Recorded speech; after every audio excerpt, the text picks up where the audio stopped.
नागेन्द्रहाराय त्रिलोचनाय भस्मांगरागाय महेश्वराय नित्याय शुद्धाय दिगंबराय तस्मै नकाराय नमः शिवाय। नमस्कार, स्वागत है आप सभी का हमारे YouTube चैनल में। आज के इस वीडियो में आप श्रवण करेंगे सोम प्रदोष व्रत की कथा। एक बार प्रेम से कहिए, बोलिए शंकर भगवान की जय, पार्वती माता की जय। आदरणीय श्री सूत जी बोले, हे सौनक आदि ऋषियों, अब मैं सोम त्रयोदशी व्रत का महात्म्य वर्णन करता हूँ। इस व्रत के करने से भगवान शिव और माँ पार्वती प्रसन्न होते हैं। व्रतकर्ता को प्रातः स्नान आदि करके शुद्ध पवित्र हो शिव जी का ध्यान करके उनका पूजन करना चाहिए। भगवान महादेव को अर्घ दें और ओम नमः शिवाय इस पंचाक्षरी मंत्र का 108 बार जप करें। फिर भगवान से स्तुति करें, हे प्रभु, मैं इस दुख सागर में गोते खाता हुआ, ऋण भार से दबा हुआ, ग्रह दशा से ग्रसित हूँ। हे दयालु, मेरी रक्षा कीजिए। सौनकादि ऋषि बोले, हे पूज्यवर महामते, आपने यह व्रत संपूर्ण कामनाओं के लिए बताया है। अब कृपा करके यह बताने का कष्ट करें कि यह व्रत किसने किया और क्या फल पाया। सूत जी बोले, एक नगर में एक ब्राह्मणी रहती थी।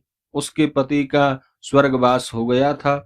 उसका कोई भी धीर धैर्य नहीं था, इसलिए वह सुबह होते ही अपने पुत्र के साथ भिक्षा मांगने के लिए निकल जाती और जो भी भिक्षा में मिलता उसी से वह अपने पुत्र का पेट भरती थी। एक दिन ब्राह्मणी भिक्षा मांगकर लौट रही थी तो उसे एक लड़का दिखाई दिया जिसकी हालत बहुत खराब थी।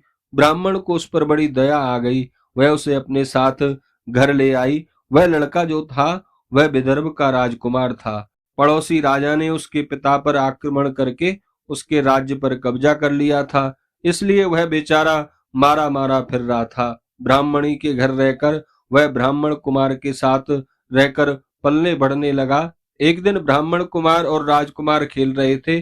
उन्हें वहां गंधर्व कन्याओं ने देख लिया। वे राजकुमार पर मोहित हो गईं। ब्राह्मण कुमार तो वहां से घर लौट आया, लेकिन राजकुमार अंशुमति नामक गंधर्व कन्या से बात करता रह गया। दूसरे दिन अंशुमति अपने माता पिता को राजकुमार से मिलने के लिए लाई। उसको भी राजकुमार पसंद आ गया। कुछ ही दिनों बाद अंशुमति के माता पिता को शंकर भगवान ने स्वप्न में आदेश दिया कि वे अपनी कन्या का विवाह राजकुमार से कर दें। फलतः उन्होंने अंशुमति का विवाह राजकुमार से कर दिया। ब्राह्मणी को ऋषियों ने आज्ञा दे रखी थी कि वह सदा ही प्रदोष व्रत करती रहे।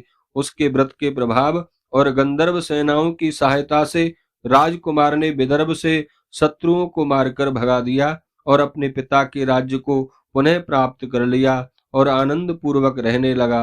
राजकुमार ने ब्राह्मण कुमार को अपना प्रधानमंत्री बना लिया। राजकुमार और ब्राह्मण कुमार के दिन जिस प्रकार ब्राह्मणी के प्रदोष व्रत की कृपा से फिरे, उसी प्रकार शंकर भगवान अपने दूसरे भक्तों के दिन भी फेरते हैं। तभी से प्रदोष व्रत का संसार में बड़ा महत्व है। सौनकादि ऋषि सूत जी से बोले, हे ऋषियों, जो लोग श्रद्धा पूर्वक सोम प्रदोष व्रत को करते हैं, भगवान महादेव उनके सभी मनोरथों को पूर्ण करते हैं। बोलिए शंकर भगवान की जय, पार्वती माता की जय।